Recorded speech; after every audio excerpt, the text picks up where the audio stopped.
चलिए आज हम लोग बीएसएससी इंटर स्तरीय 10+2 एग्जाम जो द्वितीय इंटर स्तरीय एग्जाम होने वाला है, लगभग आपको इलेक्शन के बाद देखने को एग्जाम नोटिफिकेशन मिल जाएगा। तो अब ज़्यादा समय नहीं है, तो समय को व्यर्थ ना गवाएं। और अभी हमने 75 प्रश्नों तक सेट नंबर 6 का करा दिया है। आज हम लोग 76 से चलेंगे, अर्थात मैथमेटिक्स और रीजनिंग को देखेंगे। चलिए मैथमेटिक्स और रीजनिंग के प्रश्नों की ओर चलते हैं। प्रश्न नंबर होगा आपका 76। तो ये रहा आपका 76 नंबर प्रश्न। 76 नंबर प्रश्न में क्या कहा है, देखिए। यहाँ टाइम एंड वर्क से है। बोला है डी अकेला कार्य कर रहा है 20 दिन में, ई अकेले कार्य कर रहे हैं 25 दिन में।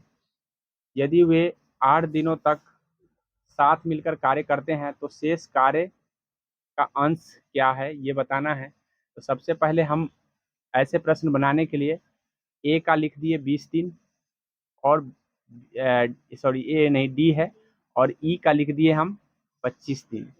ये दोनों का एलसीएम अगर आप निकालोगे तो 100 आएगा, अर्थात टोटल जो काम है वो 100 है।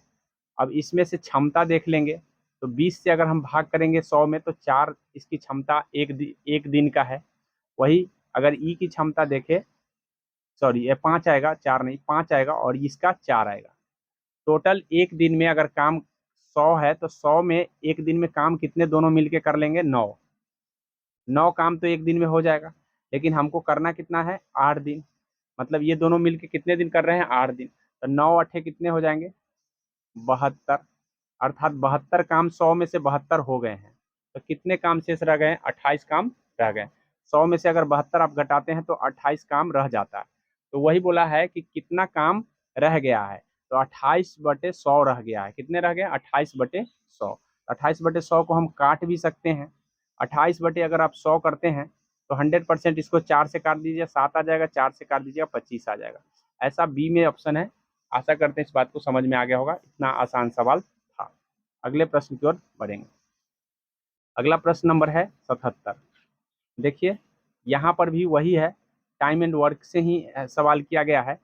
तो थोड़ा सा इसको भी समझते हैं कि किस तरह से इसका हल होगा। बोला किसी टंकी का भाग 1/4 भाग पाइप ए भर देता है 3 घंटे में। वही अगर बात करें हम बी की, तो 1/3 भाग 2 घंटे में बी भर लेता है। अब बोला है यदि दोनों पाइप चालू कर दिए जाए इस टंकी को भरने में कितना समय लगेगा। तो सबसे पहले यहाँ पे ये नहीं दिया है कि हाँ ये इतना देर में भर लेगा। ये 1/4 भाग को भर रहा है, तो पूरा भाग भरने में 4 तिहाई 12 घंटे लगेंगे ए को। वही बी की बात करें तो 1/3 भाग वो 2 घंटा में कर रहा है, तो 2 तिहाई 6 घंटे लगेंगे बी को। तो हमको पता चल गया कि ए भर रहा है 12 घंटे में, बी भर रहा है 6 घंटे में। तो दोनों की हम क्षमता पहले जानेंगे। क्षमता निकालने का तरीका ये है कि ए का समय है 12 घंटा, बी का समय है 6 घंटा, दोनों का एलसीएम 12 आएगा। ए की क्षमता जाने तो 12 से भाग करेंगे, 12 में तो 1 आएगा, ए की क्षमता 1 है, और बी की क्षमता करे तो 2 है। तो दोनों को मिलाकर क्षमता कितने हो गए, 3 क्षमता हो गए। 3 क्षमता से वो कार्य करेगा, तो टोटल काम 12 है, 3 से भाग कर देंगे तो 4 तिहाई 12, अर्थात 4 घंटे दोनों मिलके काम निपटा लेंगे।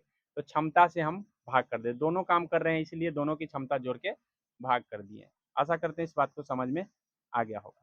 अगले प्रश्न की ओर बढ़ते हैं। अगला प्रश्न देखिए।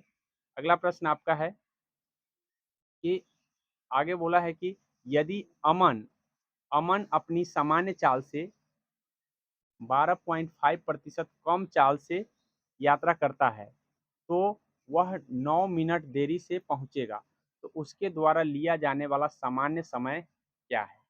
तो इसको पूछने का तरीका दो है, या तो इसको यहाँ बटा में दिया रहेगा या तो यहाँ परसेंटेज में दिया रहेगा। तो परसेंटेज में दिया है तो आपको बाटा में पहले कन्वर्ट करना है। जैसे ही आप बाटा में कन्वर्ट कीजिएगा, तो ये बाटा में कन्वर्ट करने का मतलब है कि इतना कम है तो इसका मतलब इतना घटा के हमको बाटा में लाना है। इतना घटाएंगे तो 87 पॉइंट, चाहे इसी को बाटा में पहले बदल लीजिए। इसको बाटा में अगर बदलते हैं तो कितना आ जाएगा, 12.5 को बाटा में करते हैं तो 1/8 आ जाएगा, 1/8। इसका मतलब क्या है कि ये एक कम है, 8 में 1 कम है तो इसका मतलब 7/8 है। मतलब 1 कम है इसका मतलब 7/8 है। मतलब कोई सामान्य चाल से 7/8 चाल से चल रहा है और 9 मिनट में वो पहुंच जा रहा है। तो अब आपको कैसे निकालना है? तो बोला है सामान्य समय क्या है, तो सामान्य समय बराबर आप लिख दीजिएगा। सामान्य समय बराबर आपको मैं बता दे रहा हूँ कि टाइम इक्वल टू हो जाएगा 8 7 गुने 9 बटे 8 माइनस 7। सर 8 कहाँ से आया? तो 7/8 था, तो 7 यहाँ से ले लिए, 8 यहाँ से ले लिए। अब इसको गुना कीजिए तो 63 आ जाएगा। कितना आ जाएगा? 63। सामान्य मिनट जो है ना 63। ठीक है, तो डायरेक्टली इस सवाल में 7/8 भी दिया जा सकता था और नहीं तो आपको परसेंटेज में भी दिया जा सकता है। तो दोनों आपको ध्यान रखना है। ये ध्यान रखना है कि सवाल पूछने के तरीके दोनों हैं, मैंने दोनों इंडिकेट कर दिया है। ठीक है, दो तरीके से पूछे जा सकते हैं। हमने यहाँ परसेंटेज लिया था, अब परसेंटेज ना लेकर के आपको बटा में भी पूछा जा सकता है। तरीका यही है कि बटा जब आपको है तो जो समय है उसमें गुना करना है। दोनों ऊपर वाला तो उतना ही रहेगा, नीचे वाला दोनों का अंतर रहता है। मेरे ख्याल से बात समझ में आ गया होगा। यहाँ 63 मिनट राइट आंसर है। अगले प्रश्न की ओर बढ़ेंगे और ये प्रश्न देख लीजिए। ये प्रश्न नंबर आपका हो जाएगा 79। 79 को प्रश्न कह रहा है कि यदि एक परीक्षा में रोहन द्वारा प्राप्त अंक पवन से 36% कम है तो पवन को अगर 100 मान लेते हैं तो रोहन का आपका हो जाएगा 64। रोहन का हो जाएगा 64। अब ये तो हमको पता है कि एगो का 100 है तो एगो का 64। अब तो पवन द्वारा प्राप्त अंक, पवन द्वारा प्राप्त अंक रोहन द्वारा प्राप्त अंक से कितने प्रतिशत अधिक है?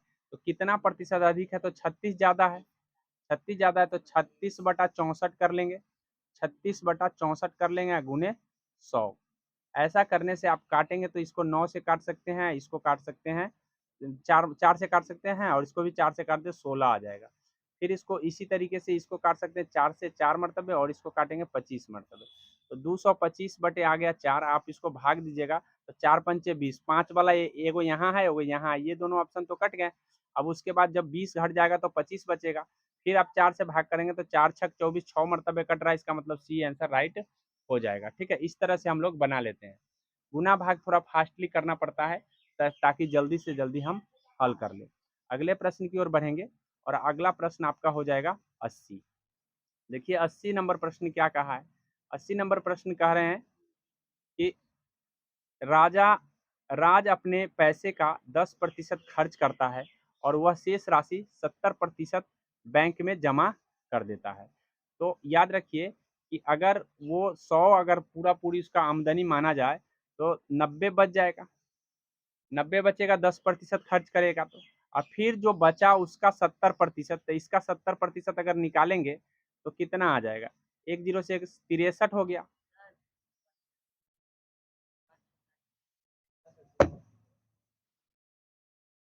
अब नहीं ना कट रहा है? चलिए देख लीजिए। यानी कहने का मतलब है कि राज अपने 10% खर्च कर दिए तो 90 बचा। फिर यहाँ से अगर आप 70% खर्च कर देंगे तो 70% 30% बच जाएगा, तो सीधा 30/100 निकाल लीजिए, शेष बच जाएगा। काट ले तो 27 बच गया। बोला है शेष 27 बच रहे हैं और यहाँ शेष बच रहे हैं कितना? 26 46। 26 46, तो ये दोनों एक दूसरे के बराबर हो जाएंगे। एक यूनिट का मतलब निकाल लेंगे। तो बोला है प्रारंभ में उसके पास कितने पैसे थे? बस 26 46। 26 46 अब बटे 27 हो जाएगा और गुना में 100। 100% निकाल लेंगे, 100 यूनिट का मतलब निकाल लेंगे। अब 100 यूनिट का मतलब इसको काटेंगे तो 98 मरतबे ये कर जाएगा। 9800 इसका राइट आंसर हो जाएगा। 9800 डी में दिया हुआ है। ठीक है, ऐसे ही सवाल एकदम आसान था, आपको बता दिए हैं। जैसे जैसे कहा, बोला कि 10% कम गया तो 90 बचा। फिर 70% खर्च हो गया तो कितना बचा? 30% बचा। तो 30% इसका निकालेंगे तो 27 आ गया। बोला है कि यहाँ शेष 26 46 बच रहा है, यहाँ शेष हमारा 27 बच रहा है। यही 27 से भाग कर देंगे और 100 से गुना कर देंगे, क्योंकि हमको 100% निकालना, उसका आमदनी 100% होगा। ठीक है, तो इस तरह से हम निकाल दिए। अगले प्रश्न की ओर बढ़ेंगे और नेक्स्ट प्रश्न नंबर आपका हो जाएगा। बोला है कि यदि वस्तु के विक्रय मूल्य में 324 रुपया की वृद्धि कर दी जाती है तो दुकानदार को 16% हानि के स्थान पर 20% लाभ हो जाता है। तो मैंने हानि लाभ अभी पढ़ाया आपको, तो बताए थे कि जब हानि लाभ हो तो दोनों को जोड़ लीजिए। और वृद्धि कितना हो रहा है? 324, तो बस 36% इक्वल हो जाएगा, 36% का वैल्यू है 324, तो 100% का निकालने के लिए बटे 36 गुने 100, यही तो करते हैं। 18 से इसको भाग करेंगे तो 18 बार में कटेगा, 18 से इसको 2 बार में, फिर 18 से इसको 9 बार में काट देंगे, अर्थात ये दोनों का गुना हो जाएगा 900। 900 इसका राइट आंसर हो गया। वस्तु का क्रयमूल्य क्या था? 900। इस तरह से हम निकालते हैं। तो मेरे ख्याल से ये बात समझ में आ गया होगा। अगले प्रश्न की ओर बढ़ते हैं और नेक्स्ट प्रश्न नंबर है आपका 82। 82 देखिए, 82 प्रश्न में क्या कहा है? 82 में बोला है कि 80 रुपये 2 वस्तुओं को बेचने पर एक व्यक्ति को 3 वस्तु के क्रयमूल्य के बराबर लाभ होता है। तो जब भी बोला गया 2 वस्तु के बेच रहे हैं और 3 वस्तु के बराबर लाभ हो रहा है, इसका मतलब क्या है कि इसका मतलब ये हुआ कि उसका 2 पर 3 का लाभ है। ऐसी परिस्थिति में इसको परसेंटेज में निकालना है तो 3/2 कीजिए, गुने 100 कर लीजिए, 150 इसका आंसर आ जाएगा। इसको काटेंगे 50 मरतबे कटेगा, 150 इसका। बस इस तरह से आपको निकाल लेना है। अगले प्रश्न की ओर बढ़ेंगे और अगला प्रश्न है इसका, अच्छा इसमें जो है बोला है कि इसमें आपसे ये भी पूछा जा सकता है कि इसका क्रयमूल्य कितना है। यहाँ तो लाभ परसेंट पूछा था, क्रयमूल्य कितना है? तो सबसे पहले ये विक्रयमूल्य दिया हुआ है 800, तो 3 प्लस 2 इस यूनिट का हम 800 बराबर में कर लेंगे और इस तरह से हम 1 यूनिट का मतलब निकाल लेंगे। इस तरह से आप निकाल सकते हैं और निकाल करके क्रयमूल्य 2 यूनिट का मतलब क्रयमूल्य हो जाएगा और 5 यूनिट का मतलब विक्रयमूल्य हो जाएगा। अब इस तरह से यहाँ देखिए एकल बट्टा वाला भी हमने कई बार